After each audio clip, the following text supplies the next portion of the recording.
11월 금요 성령기도에 오신 우리 성도님 한 분 한 분을 두 팔 벌려 축복하고 환영합니다. 우리 금요 성령기도회로 같이 한번 인사해 보겠습니다.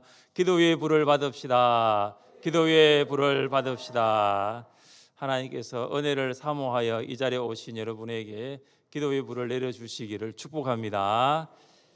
예수님이 제자들에게 말씀하실 때 가룟 유다는 큰 무리와 함께 겟세마네 동산으로 옵니다. 이 큰 무리는 대제사장들과 장로들에게서 파송된 사람으로 로마 군인들과 성전 수비대입니다. 왜냐하면 그들의 손에 무엇이 있는지를 보시면 압니다. 칼과 몽치, 그러니까 곤봉 같은 무기들이 들려 있습니다. 다수의 성경학자들은 이 큰 무리를 약 한 200명 정도로 추정을 합니다. 오늘 여기 오신 분이 200명 안 되는 것 같아요, 그죠? 아마 여기 오신 분들만 지금 겟세마네 동산에 오셔도 엄청 많은데 한 200여 명이 지금 왔습니다. 여러분, 200명의 군인들이 칼과 곤봉을 가지고 왔다는 것은 예수님을 도대체 누구로 보고 있다는 것입니까? 55절입니다. 그때 예수께서 무리에게 말씀하시되 너희가 강도를 잡는 것 같이 칼과 몽치를 가지고 나를 잡으려 나왔느냐? 내가 날마다 성전에 앉아 가르쳤으되 너희가 나를 잡지 아니하였도다. 예수님은 이 반역이나 이 혁명을 일으키는, 혁명을 모의하는 그런 사람이 아닙니다.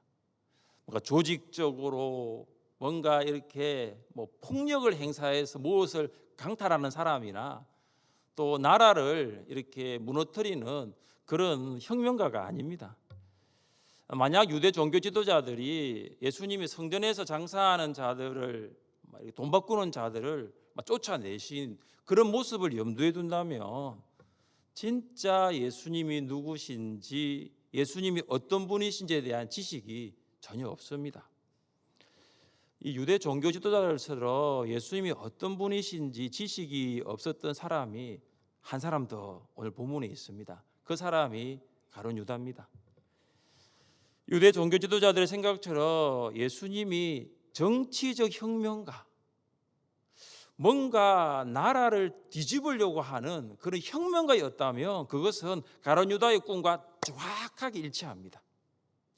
이 가룟 유다는 열심당원으로 로마의 이 폭정을 전복시키고 예루살렘에 하나님의 나라가 건설되는 꿈을 가졌습니다. 그가 가룟 유다입니다. 그리고 가룟 유다는 예수님이 귀신을 권능으로 쫓아내시고 말씀으로 풍랑을 잠잠케 하시고 또한 오병이어로 2만 명을 먹이는 그 기적을 보면서 그래, 맞다, 예수님이면 맞아, 아마 그의 꿈을 더 키웠는지 모르겠습니다. 그런데 얼마 전 가룟 유다는 예수님이 많은 고난을 받고 죽임을 당할 것이라는 말씀을 들었습니다. 이것은 가룟 유다가 생각했던 꿈이 아닙니다. 이것은 가룟 유다가 예수님을 따라다녔던 이유가 아닙니다. 가룟 유다의 꿈이 무너지기 시작했습니다. 그래서 가룟 유다는 심각하게 내적인 고민에 빠졌습니다. 내가 지금까지 왜 예수를 따라다녔을까? 내가 지금까지 이런 예수를 내가 따라다녔는가 말인가? 그러면서 가룟 유다는 새로운 국면을 맞이합니다. 6월절 전 가룟 유다는 유대 종교 지도자들에게 예수를 넘겨주겠다는 제안을 합니다. 가룟 유다는 은삼십을 받았고 예수님을 넘겨줄 기회를 엿보고 있었습니다. 누가는 이 가룟 유다가 왜 이런 행동을 하게 되었는지에 대해서 이유를 이렇게 밝히고 있습니다. 왜 가룟 유다가 예수님을 팔려고 했을까요? 왜 가룟 유다가 예수님을 넘겨주려고 했을까요? 같이 한번 읽어보겠습니다. 12 중에 하나인 가룟이라는 유다에게 사탄이 들어가니 이에 유다가 대제사장들과 성전 경비대장들에게 가서 예수를 넘겨줄 방도를 의논하매. 아멘. 이 말씀을 보시면 사탄이 가룟 유다에게 들어갔다라고 기록하고 있습니다. 그러니까 유다는 이 사탄에게 붙잡힌 거예요. 정확하게 말하면 가룟 유다는 사탄이 던진 돈이라는 미끼를 확 물었던 것입니다. 그러니까 돈이 이 가룟 유다의 마음에 쏙 들어온 것입니다. 이것을 증명하는 사건이 있습니다. 이 베다니에 있는 나병 환자 시몬의 집에서 한 여인이 매우 귀한 향유 옥합을 깨뜨려 예수님 머리에 부었습니다. 이때 가룟 유다가 이 여인의 모습을 보고 무슨 말을 하는지 아십니까? 이 향유를 어찌하여 300데나리온에 팔아 가난한 자들에게 주지 아니하였느냐? 이 사도 요한은 이 가룟 유다가 이렇게 말하는 이유를 그가 가난한 자들을 생각한 것이 아니라 그가 도둑이라고 말합니다. 그러니까 자기가 돈꾀를 맡고 있으니까 이 300데나리온을 훔쳐가기 위함이라고 사도 요한은 말했습니다. 이 가룟 유다가 예수님을 3년 동안 따라다녔는데 그의 관심이 처음에는 예수님이 있었는지 몰라도 점점 더 그의 관심이 예수님이 아니라 돈으로 갔습니다.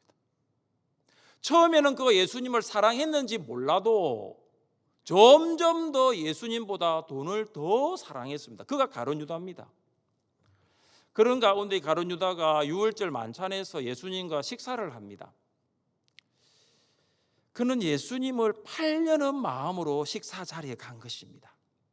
여러분, 예수님이 이런 가룟 유다의 마음을 모르실리 만무합니다. 그래서 예수님이 가룟 유다에게 이런 경고를 하였습니다. 인자는 자기에 대하여 기록된 대로 가거니와 인자를 파는 그 사람에게는 화가 있으리로다.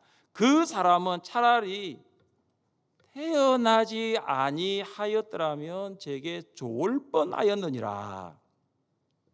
여러분, 이것은 가룟 유다가 마지막으로 회개할 수 있는 기회입니다. 마지막 회개의 기회입니다. 그런데 이 기회마저도 유다가 잡지 못합니다. 사랑하는 성도 여러분, 우리는 여기서 한 가지 교훈을 발견할 수 있습니다. 우리의 꿈이 이루어지지 않을 때 신앙의 위기가 찾아옵니다. 하나님께서 내 꿈을 이루어 주시지 않을 때 사탄은 우리를 시험합니다. 이 교회를 다니면서 하나님께서 기뻐하시는 것이 뭘까? 예수님이 원하시는 것이 뭘까? 여기에 초점을 맞추지 않고 계속해서 내가 좋아하는 것, 내가 원하는 것에 초점을 맞추는 성도들이 있을 수 있지 않습니까? 그런데 문제가 있습니다. 그것이 이루어지지 않으면 교회를 떠나거나 신앙에서 멀어진다는 것입니다. 교회를 떠나거나 신앙에서 멀어지는 성도들의 대부분을 보면 가룟 유다와 같습니다. 어떤 거냐면은 내 꿈이 이루어지지 않을 때, 내 소원대로 이루어지지 않았기 때문입니다. 여러분, 예수님을 제대로 만났다면 우리 어떻게 살아야 됩니까? 예수님을 정말로 제대로 만났다면 우리 어떻게 사는 것이 맞습니까?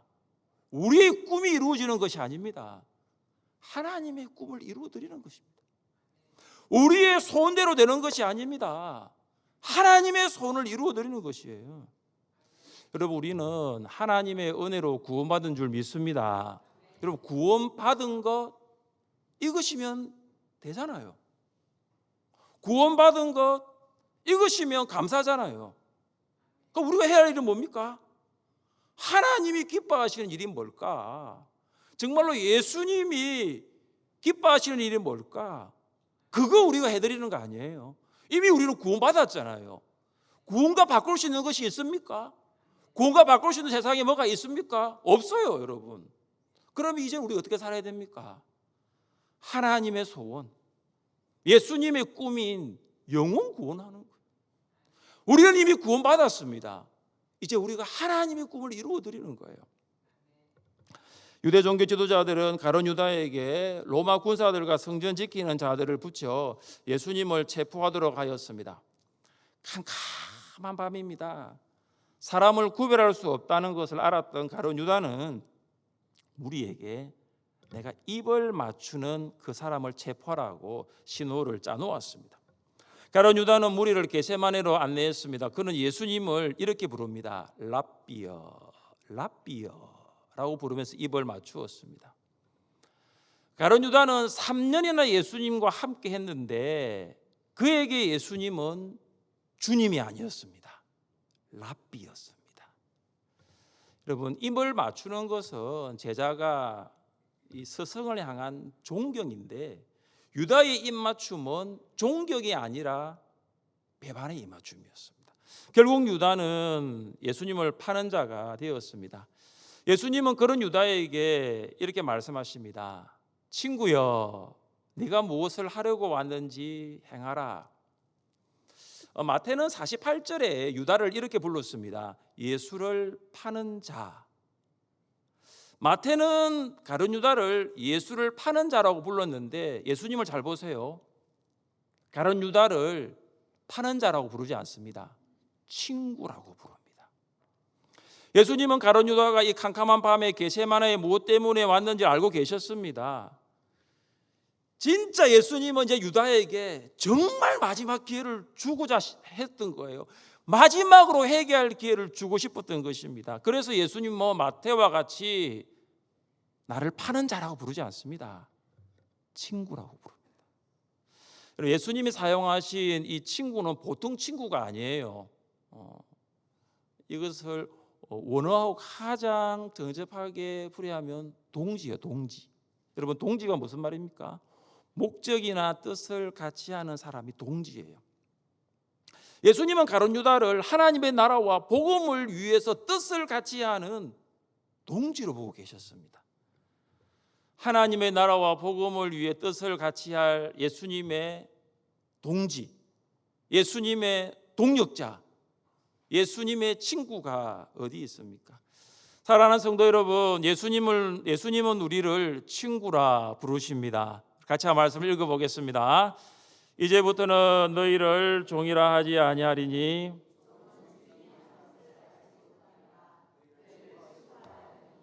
내가 내 아버지께 들은 것을 다 너희에게 알게 하였음이라. 아멘. 예수님의 친구는 하나님 아버지의 꿈과 소원을 알고 있는 사람입니다. 예수님의 친구는 하나님의 꿈과 소원이 하나님의 나라를 확장시키고 땅끝까지 전하는 것을 알고 있습니다. 여러분은 예수님의 친구이십니까? 예수님과 뜻을 같이 하여 하나님 나라의 동력자, 동지가 될 수 있기를 주님의 이름으로 축복합니다.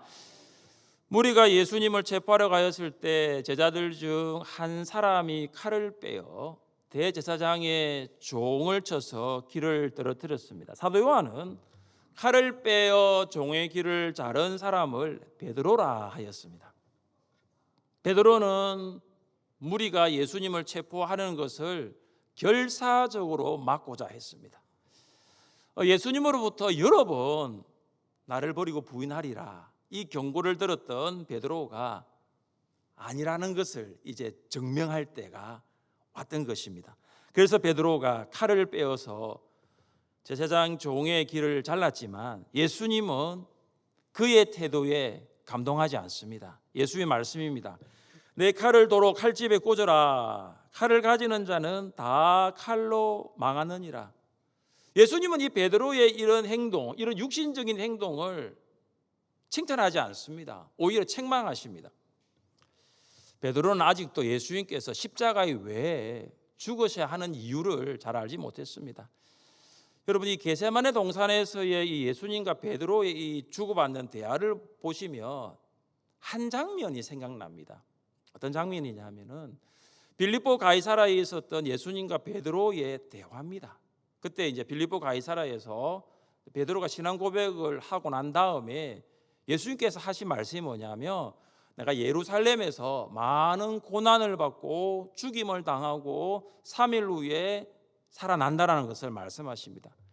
드디어 예수님이 사람의 몸으로 오신 이 하나님의 계획, 이 십자가의 이 구속사역, 십자가의 이 대속사역에 대해서 처음으로 말씀하신 날인데 그때 베드로가 예수님을 붙들고 이렇게 항변합니다.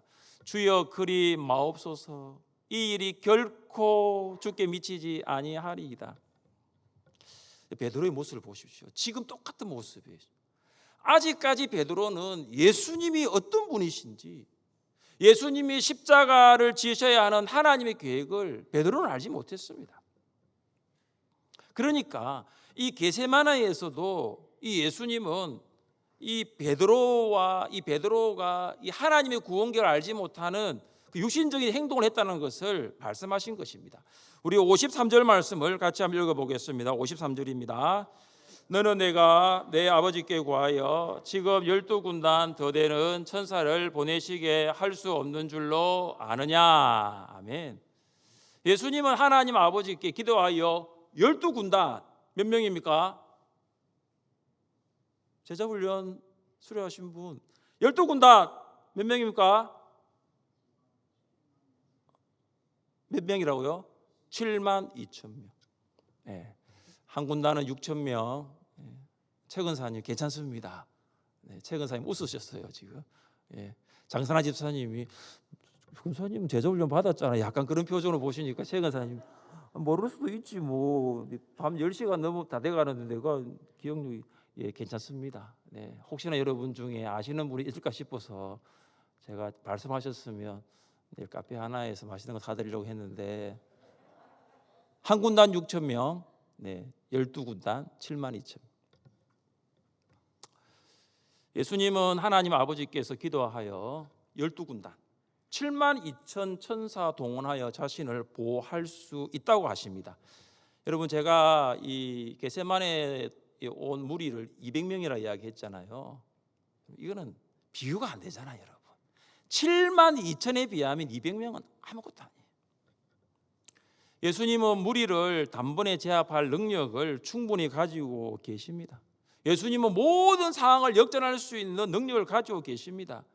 7만 2천의 천사를 동원할 수 있는 예수님 앞에 베드로의 칼 한 자루가 무슨 의미가 있겠습니까? 그러나 예수님은 할 수 있는 이 능력을 하나님의 말씀 안에 제한시킵니다. 여러분 예수님이 베드로에게 하신 말씀을 주목해 보십시오. 내가 만일 그렇게 하면 이런 일이 있으리라 한 성경이 어떻게 이루어지겠느냐. 여러분 여기 성경은 원문에는 복수로 되어 있습니다. 성경들이라고 되어 있습니다. 그러니까 예수님의 이 고난에 대해서 기록된 구약 성경에 있는 구절들을 가리킵니다. 예수님의 고난이 예언된 구약 성경의 대표적인 구절들이 시편 41편 9절, 이사야 53장, 그리고 스가랴 11장 12절, 13장 7절 이런 말씀이 기록되어 있습니다. 그중에 이사야 53장 7절을 같이 한번 읽어보겠습니다. 그가 곤욕을 당하여 괴로울 때에도 그의 입을 열지 아니하였으며 마치 도수장으로 끌려가는 어린 양과 털 깎는 자 앞에서 잠잠한 양같이 그의 입을 열지 아니하였도다. 아멘. 자, 도수장으로 끌려가는 어린 양, 그가 그 어린 양이 누구냐 하면 겟세마네 동산에서 무리에 의해 체포되는 예수님. 이 구약의 여러 말씀들 중에 한 말씀입니다. 예수님은 능력이 없어서 도수장으로 끌려가는 어린 양같이 체포되는 것이 아닙니다. 예수님은 순종으로 하나님의 말씀을 성취하려고 하셨습니다. 예수님은 철저하게 자신의 능력을 하나님 말씀 안에 제한시킵니다.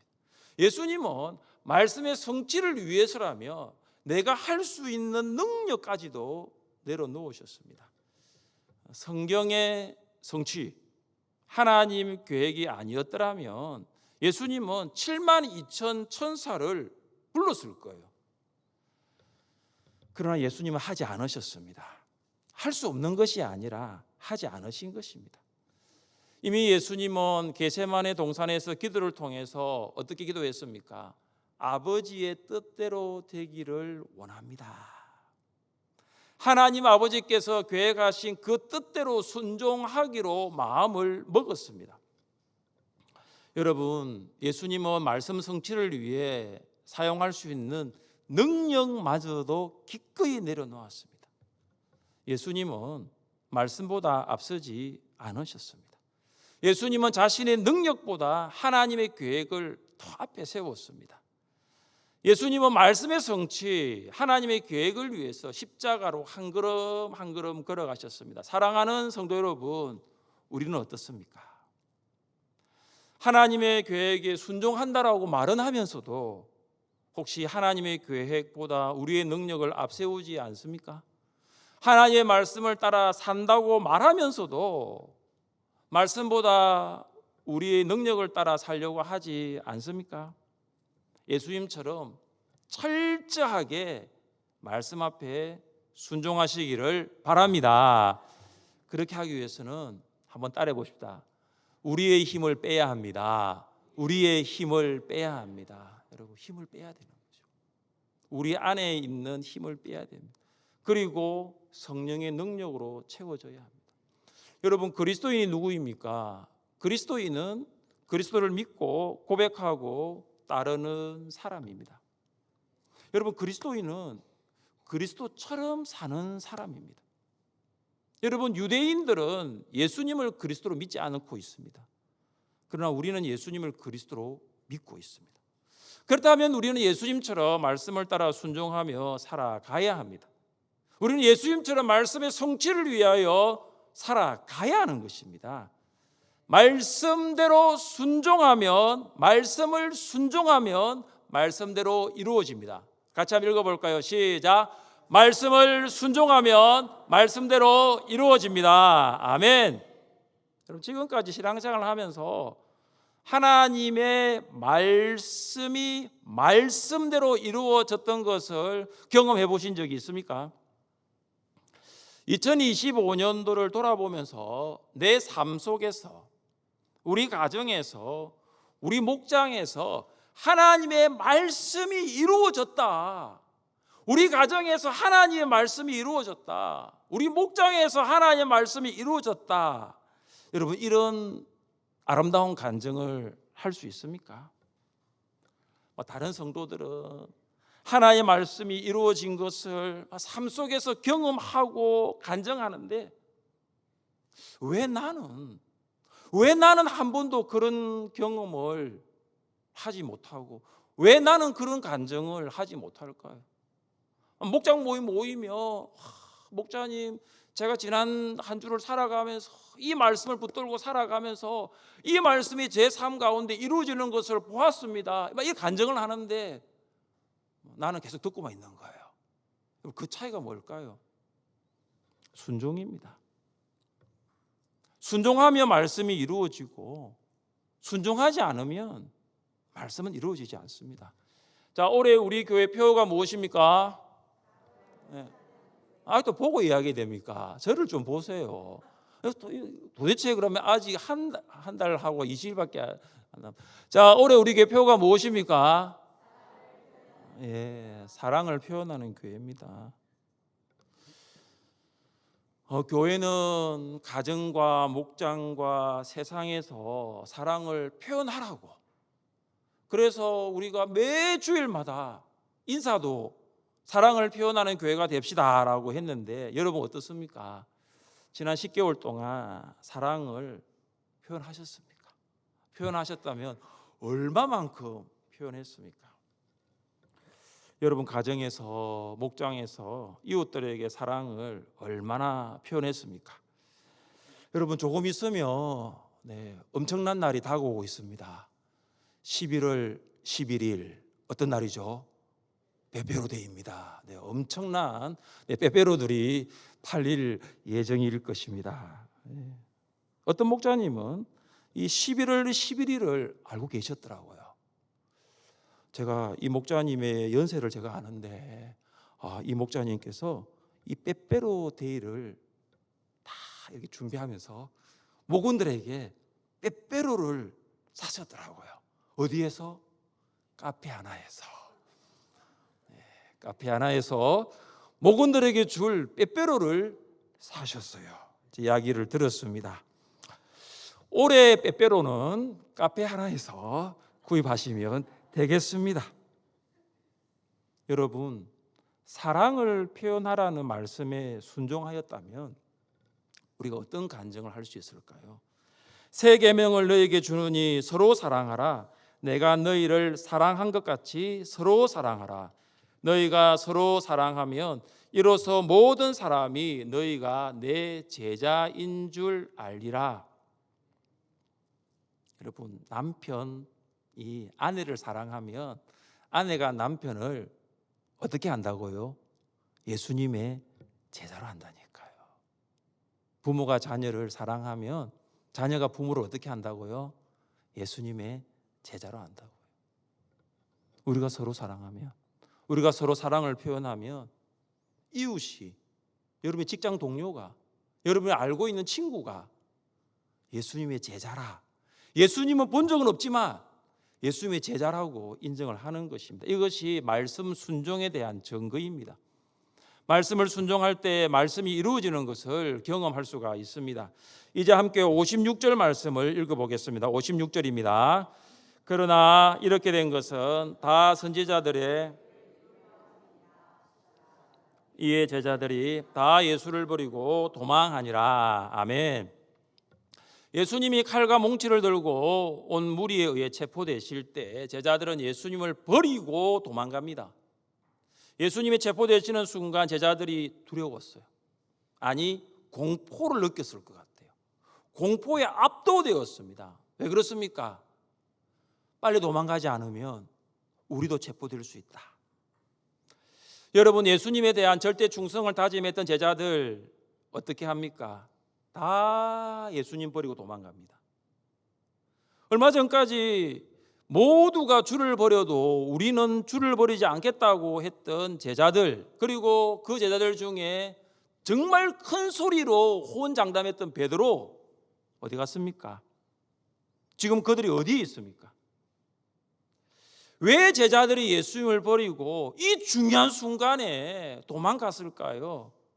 예수님 붙잡히실 때 어떻게 베드로는 육신적으로 행동할 수밖에 없었을까요? 이유가 무엇입니까?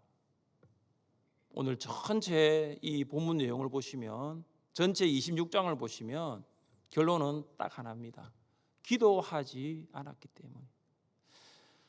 이제 문맥에 예수님이 제자들에게 이렇게 말씀하셨죠. 시험에 들지 않게 깨어 기도하라. 그런데 제자들은 깨어 기도하지 않았습니다. 그 결과 시험에 들고 말았습니다. 예수님 버리고 도망갔습니다. 육신적으로 행동할 수밖에 없었습니다. 여러분, 깨어 기도할 때 시험을 이기는 줄 믿습니다. 여러분, 성도들을 넘어지게 하는, 우리를 넘어지게 하는 시험들이 세상에 얼마나 많습니까? 여러분, 연령별로 성별로 다르지만 한국인이 하루에 스마트폰 사용 시간이 3시간이라는 통계가 있습니다. 그러니까 목사님, 저는 3시간 안 합니다. 예, 맞습니다. 잘하셨습니다. 그러나 통계를 내어보니까 연령별로 성별로 다르지만 일반적으로 한국 사람 3시간 스마트폰 한다고 통계 나와 있습니다. 여러분, 스마트폰은 우리를 스마트하게 만들지 않습니다.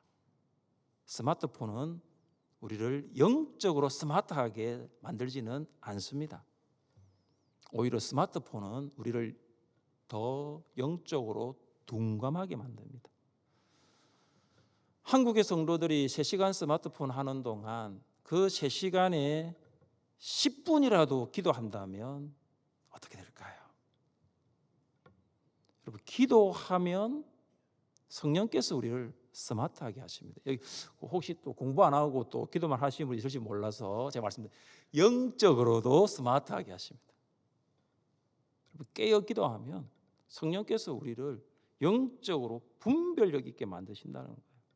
사랑하는 성도 여러분, 가룟 유다처럼 돈을 사랑하여 예수님을 배반하는 성도로 살지 않기를 원합니다. 우리의 생각대로 내 소원대로 이루어지지 않아도 하나님의 꿈과 하나님의 소원을 이루어드리는 성도로 살아갈 수 있기를 원합니다.